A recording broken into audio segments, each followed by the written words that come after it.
South Africa is by far the most advanced economy on the African continent, but the size of the country's GDP pales into insignificance when compared to other BRICS members. Let's talk about the role then that South Africa plays within the broader BRICS formation. We're joined by Professor Daniel Bradlow from the South African Research Chairs Initiative. Good evening, and thank you so much for your time. You know, the world is a very different place to what it was in January this year, and one has to look at some of the very big dreams that big BRICS countries have had for themselves and the extent to which they're going to be able to realistically realize some of those plans. Yes, Kathy, good evening, and good evening to the listeners. Yes, the world has changed dramatically since January. The BRICS have also changed dramatically as countries since they were created and first met in 2009. So it's not surprising that they're changing in the way in which they approach the BRICS alliance. But there are some issues that the BRICS have created. For example, the New Development Bank, which has actually contributed and loaned $1 billion to South Africa to help it deal with the crisis. They also have been talking about helping with medical supplies. They talked in 2018 of establishing a vaccine research and development center, which unfortunately they haven't established yet, but they're talking about doing that, and hopefully that will help promote the vaccine here. So there is benefit to be gained from the BRICS. How do you think that the pandemic and some of the lessons that countries have been learning through this process are going to shape the way in which they negotiate, even within entities such as BRICS, going forward? Well, I suppose the first point to note is that they've responded to the pandemic in very different ways. Brazil's president has almost pretended that it's not a pandemic. Has treated it in a very cavalier fashion. India has responded more strongly, but in a very draconian way initially, and so that's created problems there. China obviously has been one of the most effective in the world in dealing with it, and South Africa has responded in a very creative, in a very effective way. So the countries have responded differently, and their credibility has been affected by the way they responded. So I think that will affect the way they negotiate. But I think that they're also learning that in this current world, countries need to cooperate, that the risks of non-cooperation are so high that any kind of cooperation is important. And in that sense, the BRICS can play an important role because it is 5 of the most important countries, both in their regions and in the world. And so that they can play a leading role in other forums. So, for example, in the G20, where the leaders are meeting this weekend in their summit, the BRICS leaders could coordinate and take a more effective cooperative role, pushing the G20 to do things. So hopefully it will have some of those effects over the next few weeks.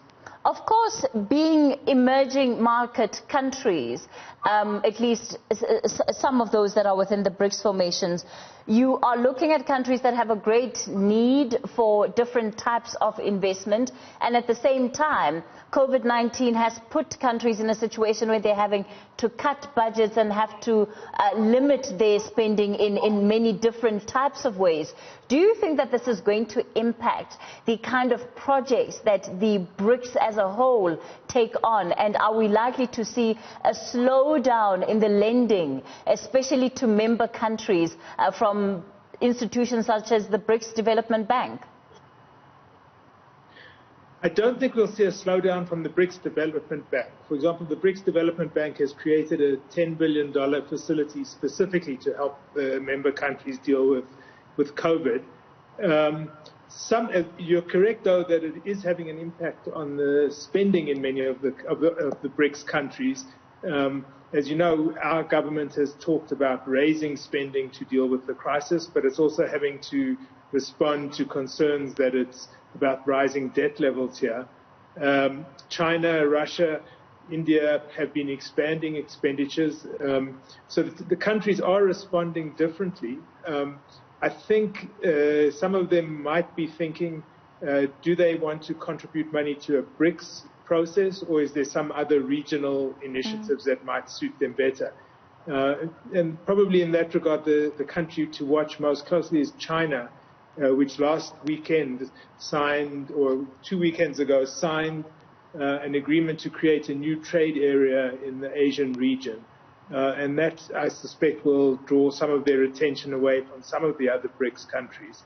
Our economy is not as attractive to China now as it was maybe 5 or 6 years ago. And so that will be a challenge for us.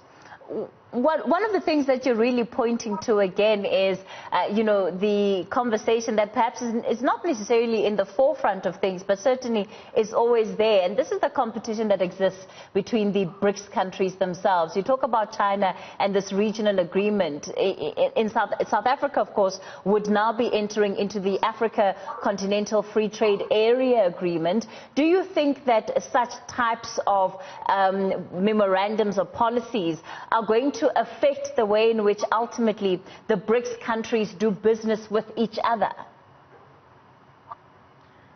I think that is a risk. I mean, as you know, there's been tension on the border between China and India. India has been banning some Chinese high-tech companies. So that suggests that there will be some shifting there. Brazil, under President Bolsonaro, has been moving much closer to the United States than it was before, and that's a problem. On the other hand, South Africa has signed a friendship and cooperation agreement with the ASEAN countries, and that should help it, in some ways, eventually gain access to this new trade agreement that China has signed with the ASEAN countries. So maybe overall the BRICS are having tension, but between South Africa and, say, China, South Africa and India, we might be able to benefit from those, even though they might be having tensions between themselves.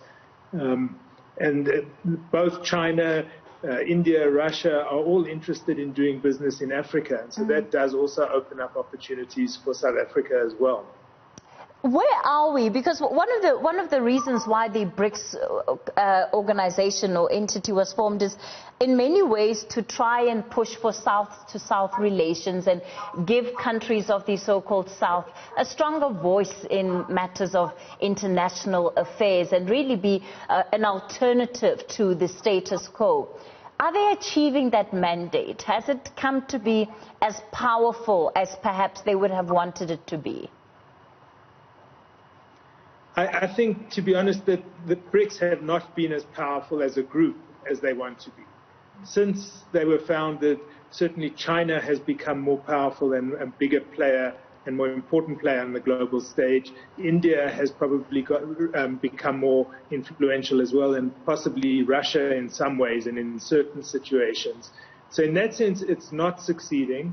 One of the goals of the BRICS was also to reform the institutions of global governance, so the UN, the IMF, the World Bank.